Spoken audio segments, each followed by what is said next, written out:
வணக்கம், நான் உங்கள் யஷ்வந்த் குமார். இன்றைக்கி நம்ம சேனலில் ஒரு சூப்பரான எக் புர்ஜி செய்கிறது எப்படின்னு பார்க்க போகிறோம். கண்டிப்பாக இந்த ரெசிபி எக் லவர்ஸ்க்கு ரொம்ப பிடிக்கும். இப்போ இதுக்கு தேவையான இன்க்ரீடியன்ஸ் அண்ட் எப்படி செய்கிறதுன்றதை பார்ப்போம். எக் புர்ஜி செய்கிறதுக்காக ஒரு பாத்திரத்தில் 3 டேபிள் ஸ்பூன் அளவு எண்ணெய் சேர்த்துக்கிறேன். எண்ணெய் நல்லா சூடானதன் பிறகு இதில் 1 டேபிள் ஸ்பூன் அளவு சீரகம் சேர்த்துக்கலாம். சீரகம் நல்லா பொரிந்ததன் பிறகு 2 வெங்காயத்தை நல்லா பொடியாக நறுக்கி சேர்த்துக்கிறேன். இந்த வெங்காயம் சீக்கிரம் வதங்குறதுக்காக இதில் தேவையான அளவு உப்பு சேர்த்து சிறுந்தியில் வச்சு அடுத்து 2லிருந்து 3 நிமிடம் இதை நல்லா வதக்கிக்கோங்க.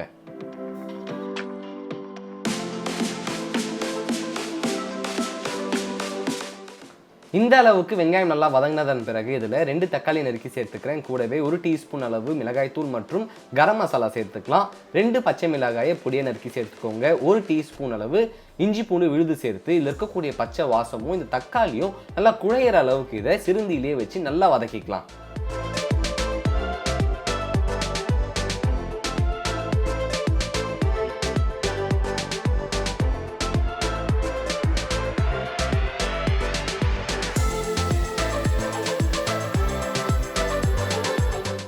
இந்த அளவுக்கு தக்காளி நல்லா மேஷ் ஆனதன் பிறகு இதில் 3 முழு முட்டையை உடைத்து சேர்த்துக்கலாம்.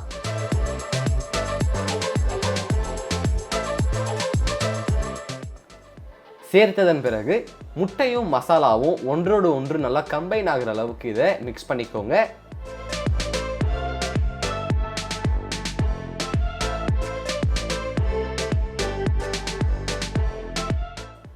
இதை கரெக்டாக 2லிருந்து 3 நிமிடம் மீடியம் ஃப்ளேம்லேயே வச்சு நல்லா குக் பண்ணிக்கலாம். அதன் பிறகு நல்ல ஒரு மனம் கொடுக்கறதுக்காக பொடியாக நறுக்கிய கொத்தமல்லியை வச்சு கார்னிஷ் பண்ணிக்கிறேன். அவ்வளோதான், ரொம்பவே சுவையான சுலபமான எக் புர்ஜி ரெடி ஆகிடுச்சு. இதை அழகாக ஒரு பவுலில் போர்ஷன் பண்ணிக்கலாம்.